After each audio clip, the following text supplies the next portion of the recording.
আসসালামু আলাইকুম। হিন্দু ভাইদের জন্য নমস্কার, অন্যান্য জাতি ভাইদের জন্য আদাব। আমি তান্ত্রিক বড়ুয়া। আজকে শত্রুর মাথা নষ্ট করে দেওয়া নকশা, যে নকশাটি সম্পূর্ণ কুফুরি মগা নকশা। যারা বান্দরবন, রাঙামাটি, মগবদ্ধতে কাজ করে নিয়েছেন তারা এই তাবিজগুলো সম্বন্ধে জানেন।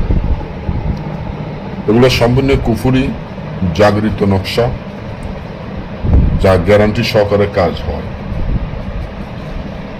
আপনার কোনো শত্রু থাকলে, শত্রু যদি দিনের পর দিন আপনার ক্ষতি করে থাকে, আপনি যদি শত্রুর মাথা চিরদিনের জন্য খারাপ করে দিতে চান, তাহলে এই নকশাটি আপনার জন্য খুব পরীক্ষিত এবং গ্যারান্টি করা। এমন যদি হয় আপনার একজন বা দুইজন বা পাঁচজন শত্রু আছে, শত্রুদের জ্বালায় আর টিকতে না পারেন,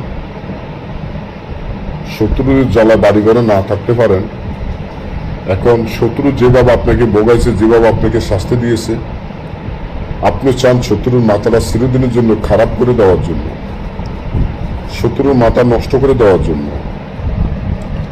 কিন্তু কি করবেন, কি করলে শত্রুর মাথা চিরদিনের জন্য খারাপ হয়ে যাবে, নষ্ট হয়ে যাবে? তো শত্রুর মাথা খারাপ করার জন্য সর্বপ্রথম আপনি কবর থেকে রাত 12টা উলঙ্গ অবস্থান একটি মানুষের মাথার খোল আনতে হবে। খোল আনে যে তাবিজটি দেখেন কাফনের কাপড়ে তাবিজটি সুন্দর মতো লিখতে হবে। কাফনের কাপড়ে তাবিজটি লিখিয়া শত্রুর একটা ছবি আঁকবেন আর একটা শয়তানের ছবি আঁকবেন। পিছনে শত্রুর নাম, তার পিতামাতার নাম লিখে দিবেন। দেওয়ার পরে তাবিজটি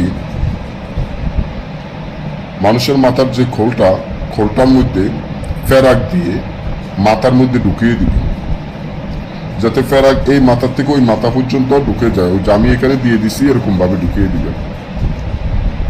দিয়া এই মাথাটি রাত 12টা উলঙ্গ অবস্থান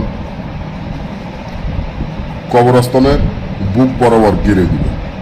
তাহলে দেখবেন সাথে সাথে আপনার শত্রু মাথা খারাপ হয়ে যাবে। তবে এই কাজগুলো হারাম কাজ, একজনের মাথা খারাপ করার দরকার নাই। ছোটখাটো বিষয় নিয়ে কাজগুলো করবেন না, বড় কোনো বিষয় হলে কাজগুলো করবেন।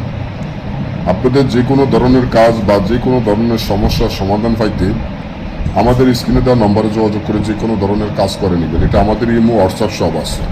সবাই ভালো থাকবেন, আমার জন্য দোয়া করবেন। আজকে এই পর্যন্তই, ধন্যবাদ।